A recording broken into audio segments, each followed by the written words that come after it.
하나님을 모르고 믿음이 없는 사람은 제대로 신앙생활을 하는 사람들을 볼 때 이해하지 못하는 부분들이 있습니다. 뭐 굳이 저렇게 까탈스럽게 혼자만 그렇게 믿는 표시를 내나, 신앙이 뭐길래 신앙 때문에 불이익을 당하기도 하고 또 취할 수 있는 이익을 포기할까 하는 이제 생각들을 하게 되는 것이죠. 예를 들어서 다른 조건은 다 좋은데 신앙이 안 맞아서 배우자감으로 포기하면서 결혼을 미루는 사람이 있습니다. 또 어떤 사람들은 직장 생활을 하면서 좀 눈 감아주고 같이 묻어서 이렇게 가다 보면 누기 좋고 매부 좋다 하는 식으로 서로 좀 이렇게 불이한 이익을 좀 나눌 수 있는데 그것을 거부하는 경우가 있습니다. 또 어떤 사람은 직장을 구할 때 주의를 지키지 못해서 더 좋은 조건으로 갈 수 있는 직장이 있음에도 불구하고 포기하는 사람들이 있습니다. 이런 모습들을 보면 세상에 믿음이 없는 사람들은 도대체 믿음이 뭐길래 저렇게 세상 것들을 포기하고 살아갈 수 있느냐 하는 생각들을 하게 되죠. 오늘 우리가 이제 살펴보게 되는 이제 다니엘의 내용은 이렇게 기도하는 것 때문에 자기의 목숨을 내놓고 기도하는 자리를 지키는 것, 이런 모습들을 우리가 보게 되는 겁니다. 다니엘서 5장에서는 바벨론의 마지막 왕이었던 이 벨사살 왕에 대한 이야기가 나옵니다. 벽에 글씨가 쓰여져 있는데 메네메네 데겔 우바르신, 그래서 이 하나님이 왕의 나라의 시대를 세워보았더니 끝날 때가 되었고 또 세워보아도 끝났고 마지막 왕인 벨사살의 중량을 재보았더니 회생시킬 수 없을 정도로 함량 미달 불량이어서 결국 벨사살 왕을 끝으로 바벨론은 메대와 바사에게 넘겨지게 될 것이다 하는 이제 말씀이 이제 이루어진 내용이 있었습니다. 이 말씀대로 벨사살이 죽음으로 인해서 바벨론은 무너지고 메대와 바사에게 바벨론은 넘겨지게 됩니다. 잠시 이 고대 중동의 지도를 보면서 그 당시에 어떤 이제 구조로 되어 있었는가를 이렇게 보면 가운데 부분에 바벨론 제국이 있습니다. 그러니까 유브라데스 강과 티그리스 강이 있는 지역에 이제 바벨론 제국이 있는데 지금 지도로 말하면 이제 이라크라는 나라가 위치한 곳입니다. 거기에서 이제 조금 오른쪽으로 가다 보면 그 위에 메데라는 나라가 있고 아래에는 이제 바사라는 나라가 있습니다. 이 지역은 지금의 이제 이란 지역인데 처음에는 위에 메데와 아래에 바사, 이 두 나라가 이렇게 존재를 하다가 나중에 바사의 고레스 때 이 바사 제국, 이 페르시아 제국이 이 메데를 합병을 하게 되면서 이 메데 바사 두 나라가 바사 페르시아로 이제 하나로 합병이 됩니다. 그래서 그 과도기에 메데 사람 다리오가 바벨론을 침공을 해서 바벨론을 합병을 하게 되면서 이 바벨론 제국의 영토를 메데가 차지하게 되는 것이죠. 이렇게 바벨론 제국을 합병시킨 이제 다리오는 그 크고 방대한 나라를 통치하고 또 정비하기 위해서 지방 행정 조직, 통치 조직을 개편을 단행합니다. 그래서 6장 1절과 2절을 보면 다리오가 자기의 뜻대로 고관 120명을 세워 전국을 통치하게 하고 또 그들 위에 총리 셋을 두었으니 다니엘이 그 중에 하나이라. 이는 고관들로 총리에게 자기의 직무를 보고하게 하여 왕에게 손해가 없게 하려 함이었더라 그랬습니다.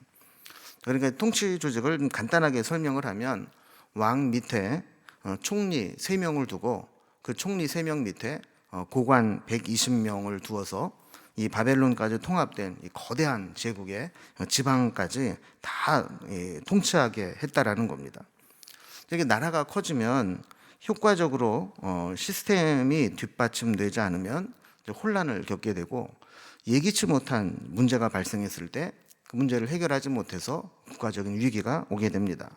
그래서 뭐 조세 문제라든지 안보 문제라든지 또 국방의 문제라든지 이런 이제 문제들이 생겨났을 때 이게 조직적으로 시스템이 잘 갖춰져 있으면 원활하게 보고가 되고 위로 올라오고 또 국가적인 시책도 밑으로 착착 이렇게 가게 되는데 이게 안 되면 어디에서 문제가 생겼을 때 그것을 처리하지 못해서 나라가 큰 곤경에 처하게 된다라는 거죠. 자, 그래서 이 시스템을 갖추고 나라를 정비하는데 3명의 총리 중에 이 다니엘이 발탁이 됐습니다. 우리가 지난 시간 5장에서도 살펴본 것처럼 사실 다니엘은 한동안 은퇴를 하고 정계에서 떠나 있었죠. 그러다가 이 허공의 이 벽에 손가락이 나타나서 글씨를 새기고 간 것을 해석하는 것을 계기로 해서 다시 이제 발탁이 되었습니다. 그 소문을 이제 들었는지 다리오 왕도 다니엘을 3명의 총리 중에 1명으로 등용을 한 겁니다. 자, 그런데 일을 시켜보니까 그 3명의 총리 중에 다니엘이 제일 나아요. 그래서 3절에 보면 다니엘은 마음이 민첩하여 총리들과 고관들 위에 뛰어남으로 왕이 그를 세워 전국을 다스리게 하고자 한지라 그랬습니다. 자, 그러니까 형식적으로는 3명의 총리를 두었지만 그 중에 다니엘이 제일 뛰어나니까 이 다니엘이 나라 전체를 총괄하게 한 것이죠. 그러니까 왕 밑에 다니엘이 있었다 이렇게 봐도 과언이 아닐 정도로 다니엘은 그 나라의 2인자가 됩니다. 자, 다니엘은 이렇게 바벨론에 처음 포로로 어린 시절 끌려와서 느부갓네살 왕 때 발탁이 돼서 바벨론의 모든 지혜자의 어른으로 승진을 했었죠. 그 느부갓네살의 총애를 한 몸에 받고 핵심 참모가 되었던 다니엘은 세월이 흘러서 이제 80이 넘은 나이가 되었을 때에도 이 메대의 이 다리오 왕에게 총애를 입고 메대의 2인자가 된 것입니다. 자, 하나님의 은혜에 붙잡혀 있으니까 나라가 바뀌고 왕조가 바뀌어도 다니엘은 여전히 하나님께 쓰임을 받게 된 것입니다. 자, 근데 이제 이것이 이제 문제가 됩니다. 그러면 세상은 그렇잖아요. 누군가가 좀 자기네들보다 뛰어난 것을 보면 그거를 못 봐줍니다. 배 아파하고 어떻게 하든지 흔들어서 끄집어 내리려고 하고 그래도 시기하고 모함하는 일들이 생기게 되는 거죠. 그래서 4절에 보면 이에 총리들과 고관들이 국사에 대하여 다니엘을 고발할 근거를 찾고자 하였으나 아무 근거, 아무 허물도 찾지 못하였으니 이는 그가 충성되어 아무 그릇됨도 없고 아무 허물도 없음이었더라 그랬습니다. 자, 그러니까 이 다니엘은 인종적으로 볼 때도 저쪽 변방에 유대에서 끌려온 사람이고 또 그 나라에서 어떻게 총리로 발탁이 됐는데 그 중에서도 또 최고의 자리에 오르니까 뭔가 트집을 잡고 허물을 찾아서 고발을 해서 낙마시키려고 하는 겁니다. 그래서 먼지 나올 때까지 털어서 조그만 먼지라도 나오면 그것으로 빌미를 삼아서 그를 그 자리에서 내려오게 하겠다 하는 거죠. 그런데 그 결과 어땠느냐? 아무런 근거, 아무런 허물도 찾지 못했다 그랬습니다. 한마디로 말하면 요만한 틈도 흠도 없었다라는 것이죠. 그들이 가진 정보력과 기획력, 인맥을 총동원해도 어떤 비리도 찾아낼 수가 없었던 겁니다. 결국 다니엘의 정적들이 벌인 이 정치 공작은 실패로 끝나고 말았습니다. 그러니까 실력과 청렴성에 있어서 흠을 찾지 못한 그들은 다음 작전을 수행합니다. 5절에 보면 그들이 이르되 이 다니엘은 그 하나님의 율법에서 근거를 찾지 못하면 그를 고발할 수 없으리라 하고 그랬습니다. 자, 그러니까 지금까지 다른 어떤 것으로도 다니엘의 허물을 찾을 수 없고 공작을 하려고 해도 먹히지 않으니까 유일하게 다니엘을 건드릴 수 있는 것은 신앙이다.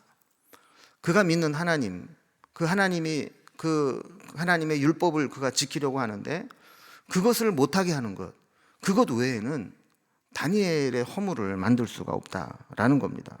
그래서 그들은 다니엘이 믿는 하나님, 그 하나님의 그 율법, 그 신앙을 통해서 뭔가 올무를 두어야 되겠다라고 생각을 한 것이죠. 그래서 그들은 이제 공작을 꾸려서 다리오 왕에게 나아갑니다. 2명의 다른 총리들과 고관들이 모여서 왕에게 나아가는데 6절에 보면 먼저 격식을 갖춰서 인사를 합니다. 이에 총리들과 고관들이 모여 왕에게 나아가서 그에게 말하되 다리오 왕이여 만수무강 하옵소서 그랬습니다. 그러니까 여러분 세상 사람들은 아주 이런 데 능합니다. 겉으로는 뭐 왕이여 만수무강하옵소서 막 이렇게 인사를 하고 띄워주는 것처럼 보이지만 지금 속으로는 이 다리오 왕의 오른팔 역할을 하는 다니엘을 찍어내려고 지금 공작을 꾸며가지고 나오는 것이죠. 그들은 이제 7절에 보면 나라를 위해서 모든 총리와 지사와 총독과 법관과 관원이 의논하고 한 법안을 가지고 왔으니 이것을 왕이 확정 고지해달라 하는 것입니다. 그 법령을 한 금령을 정하실 것을 구하나이다 그랬어요. 이 금령이라고 하는 것은 어떠한 조항을 하지 못하도록 금지하는 법령입니다. 이걸 하면 안 돼. 이렇게 정해놓은 것이죠.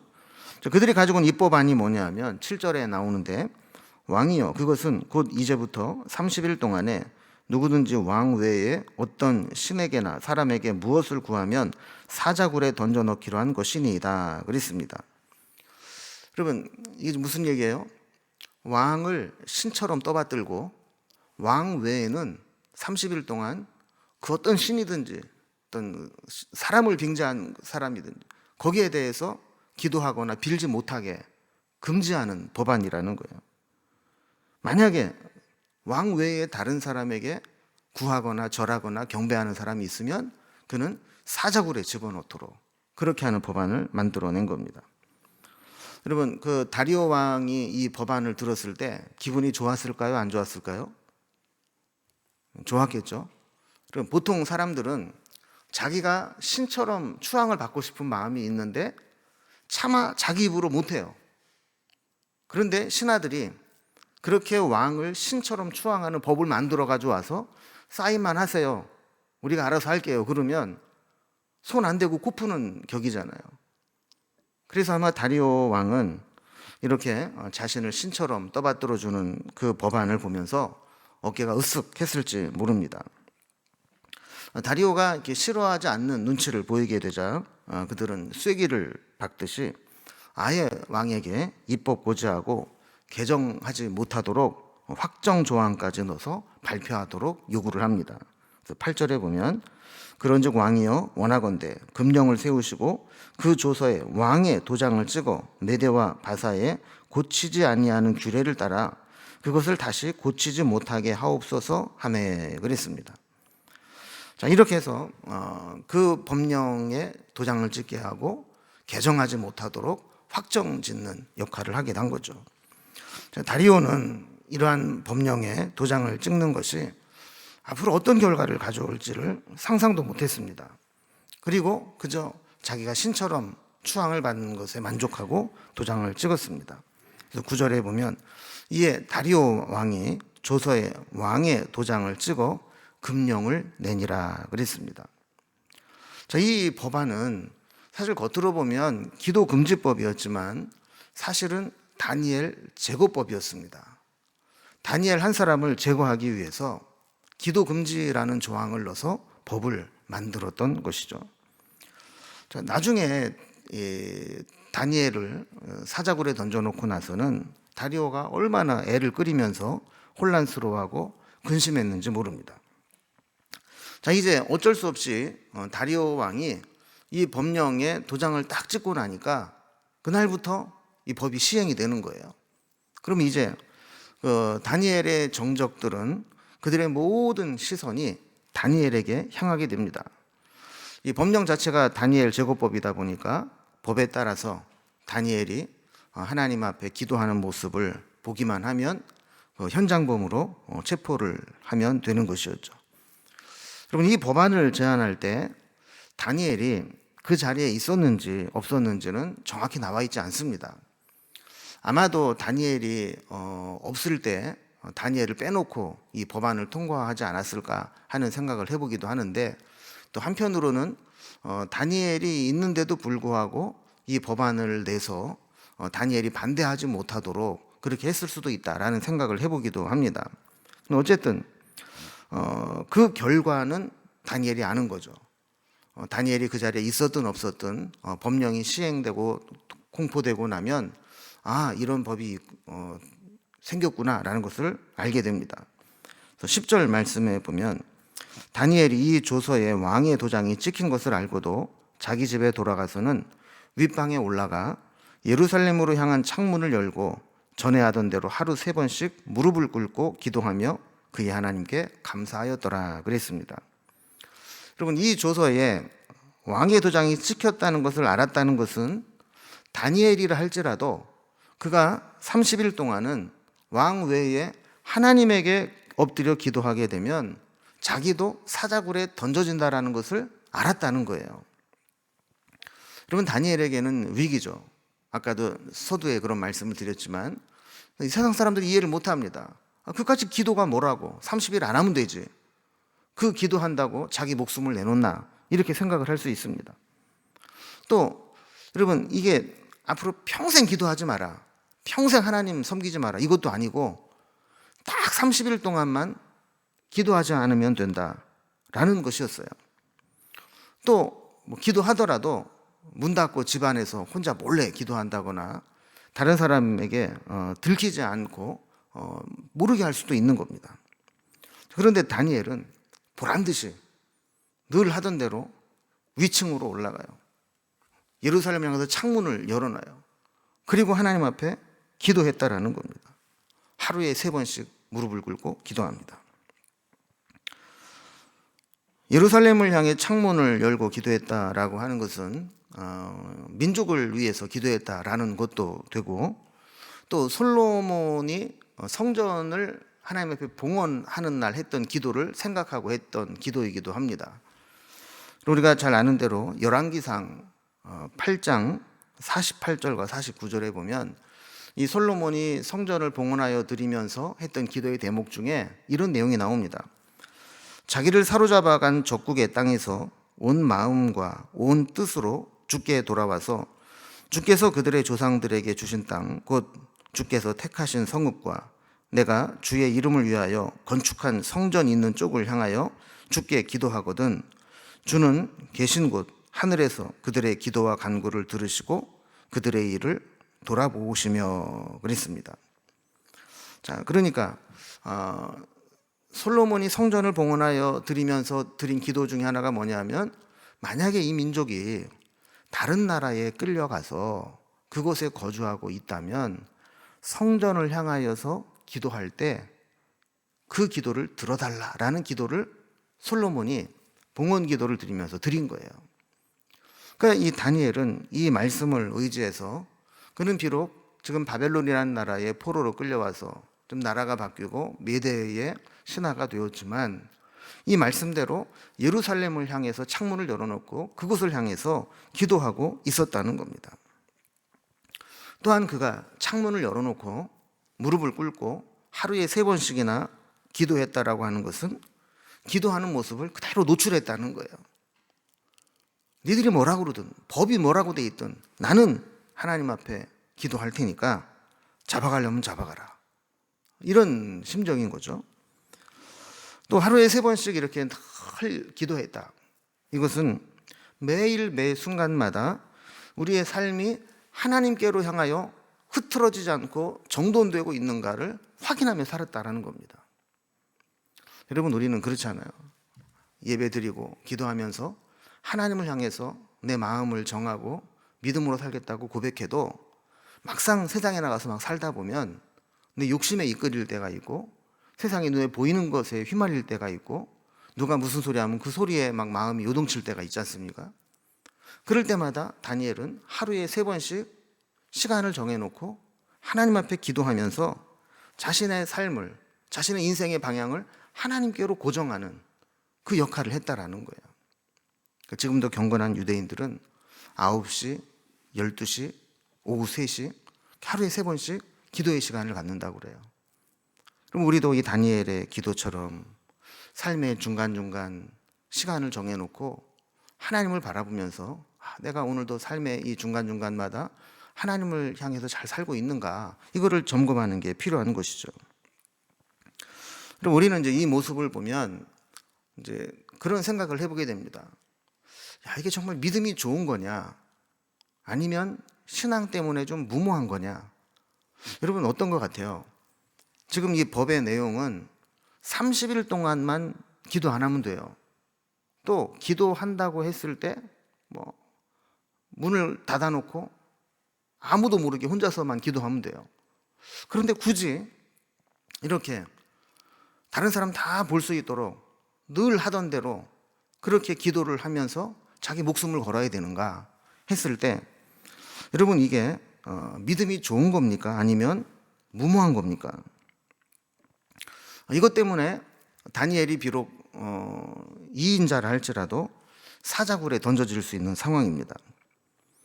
이 기도 시간이 정말 자기의 생명과 바꿀 만큼 소중한 것입니까?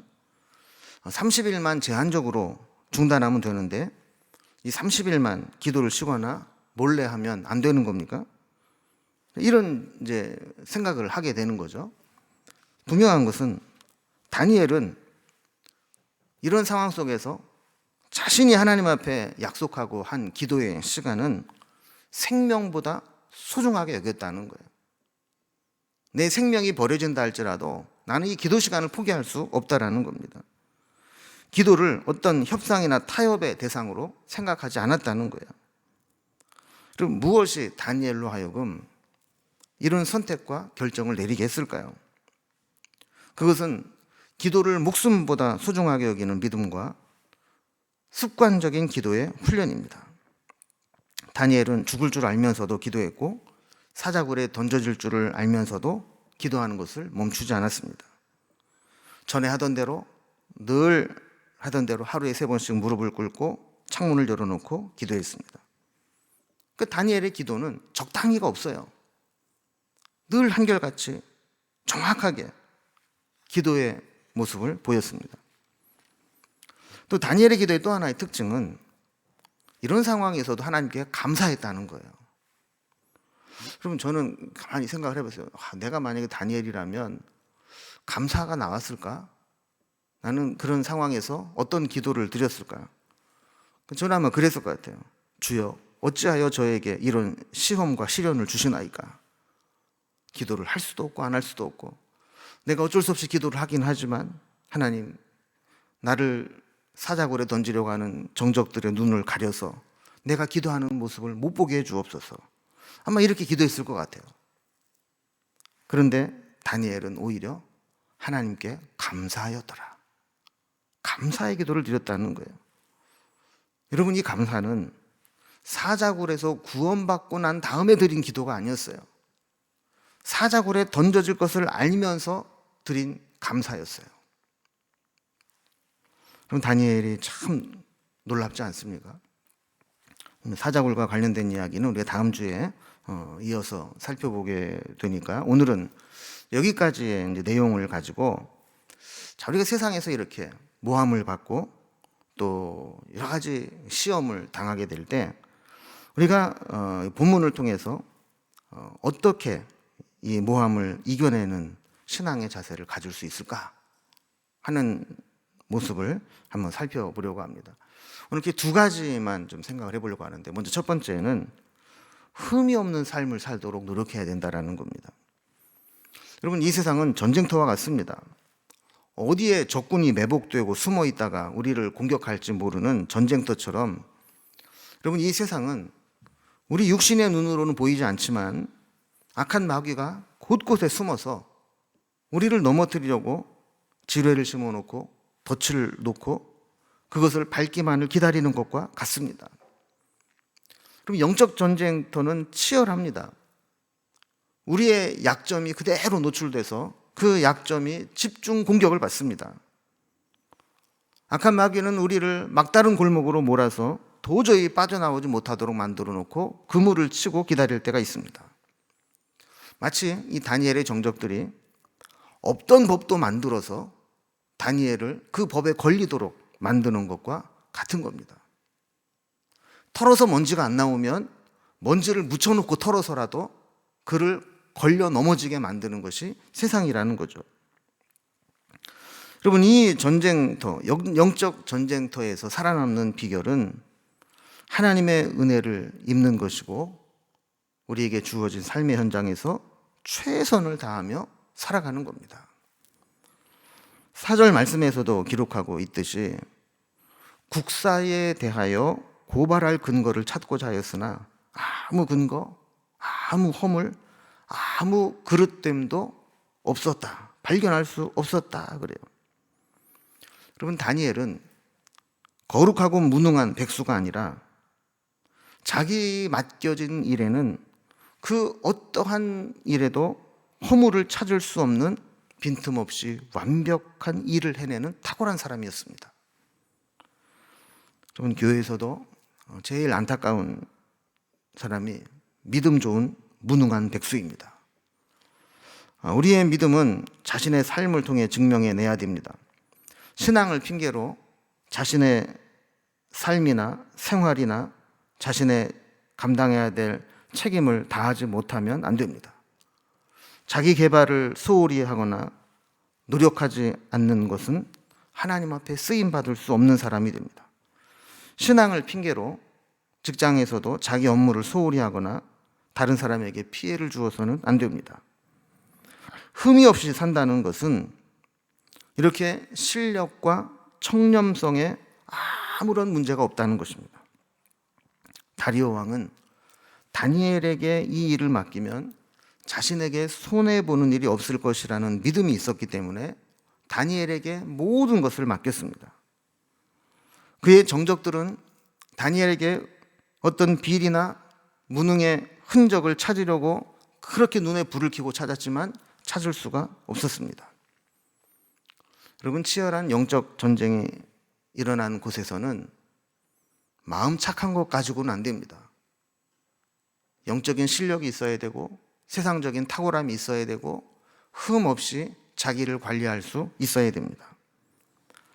다니엘은 늘 그런 삶을 살아왔기 때문에 아까도 말씀드린 것처럼 10대에 끌려와서 젊은 나이에 쓰임받기 시작해서 80이 넘어서까지 지금 나라가 바벨론에서 메대로 옮겨가고 그 사이에 느부갓네살부터 그 벨사살, 그 중간에 또 이름이 성경에 나오지 않는 왕들 70년 동안 넘도록 그 나라에서 하나님 앞에 쓰임을 받게 되었던 것입니다. 두 번째로, 이런 모함을 이겨내는 신앙인의 자세는 기도를 생명보다 소중히 여기는 것입니다. 여러분, 이 세상에는 대체제가 있고 대체할 수 없는 게 있습니다. 여러분, 커피를 좋아하는데 커피가 없으면 다른 차를 마시면 되죠. 김치찌개가 먹고 싶은데 김치찌개가 안 되면 된장찌개 먹으면 됩니다. 그건 안 먹는다고 큰일 나는 거 아닙니다. 이렇게 뭔가 대체할 수 있는 게 있는가 하면 어떤 것은 절대로 대체할 수 없는 게 있죠. 내가 어떤 몸에 이상이 있어서 약을 먹는데 이 약이 없으니까 소화제를 대신 먹는다. 이게 안 되는 거예요. 그 증상에 필요한 약을 꼭 먹어야 되는 거예요. 신앙도 마찬가지입니다. 우리의 삶에 있어서 대체자가 많은, 대체할 수 있는 것들이 있는가 하면 그것은 다른 것으로는 대체할 수 없는 것이 있습니다. 신앙인에게 대체 불가는 기도입니다. 여러분, 우리가 기도를 영혼의 호흡이라고 하는데 호흡을 안 하고 살 수 있는 사람은 없습니다. 그러니까 기도는 다른 것으로 대체가 안 되는 거예요. 그럼 밥 많이 먹으면 숨 안 쉬어도 됩니까? 몸에 좋은 닌겔을 맞으면 숨 안 쉬어도 됩니까? 아니잖아요. 다른 거 다 해도 숨을 안 쉬면 살 수가 없는 거예요. 문제는 기도를 쉬는 것이 금방 표시나는 게 아니라는 겁니다. 육신적으로는.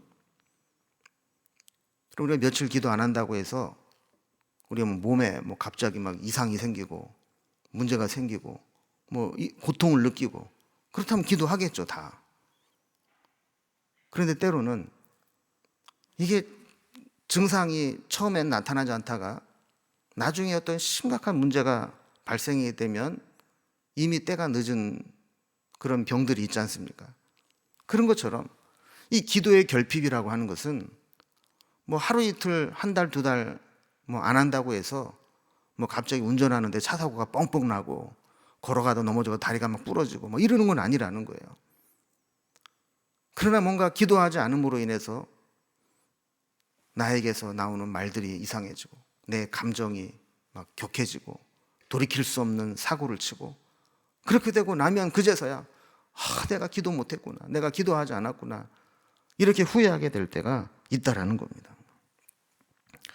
다니엘은 기도의 중요성과 기도 결핍의 문제, 기도 중단의 심각성을 잘 알고 있었습니다. 또 기도가 얼마나 강력한 하나님의 능력과 연결되어 있는지도 잘 알고 있었습니다.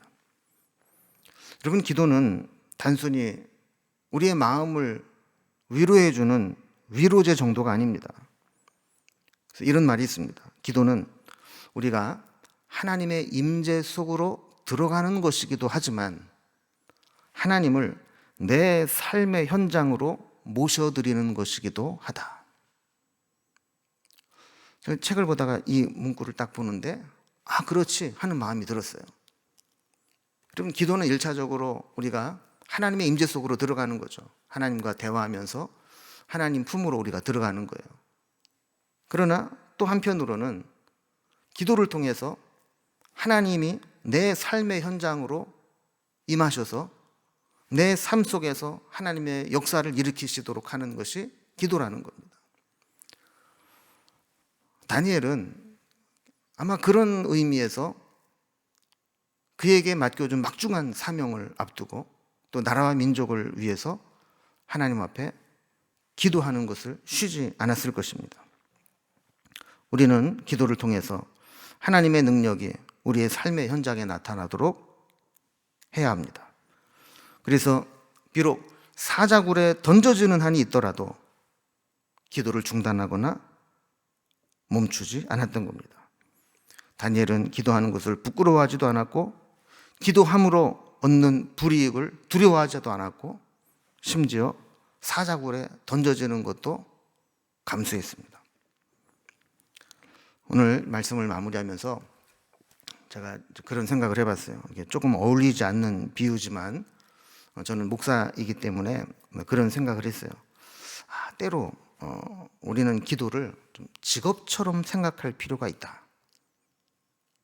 직업처럼 생각한다는 얘기는 이제 프로가 된다, 돈 받고 한다, 이런 거잖아요. 그러면 직업으로 하는 사람, 직업으로 어떤 일을 하고 돈을 받고 어떤 일을 하게 되면 책임이 뒤따릅니다. 돈 받은 만큼 해야 됩니다. 그러면 월급을 받는데 월급을 받는 사람이 맡겨준 일을 하지 않으면 어떻게 되죠?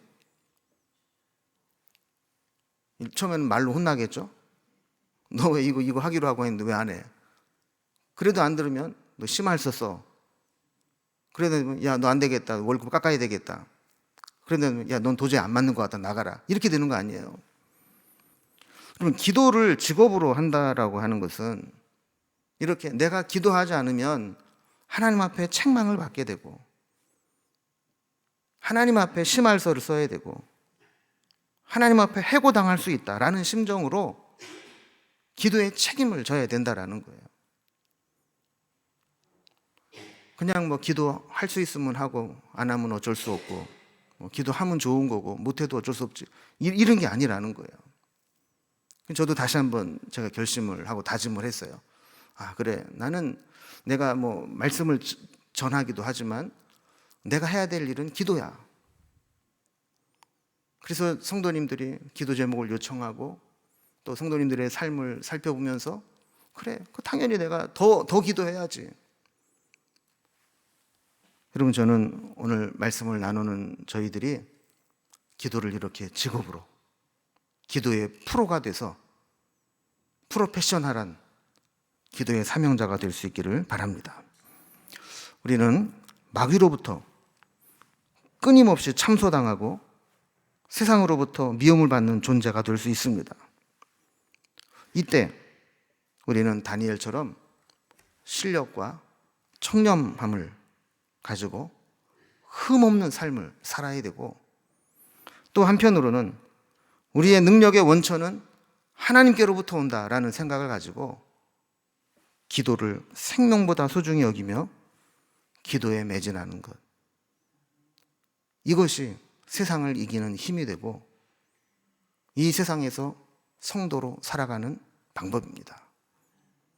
오늘 우리에게 이 두 가지 흠 없이 실력과 청렴함에 흠이 없는 삶을 살도록, 그리고 기도에 목숨을 걸고 생명처럼 여기고 기도의 프로가 되도록 그렇게 살아가는 저와 여러분이 될 수 있기를 주님의 이름으로 기원합니다. 기도하겠습니다.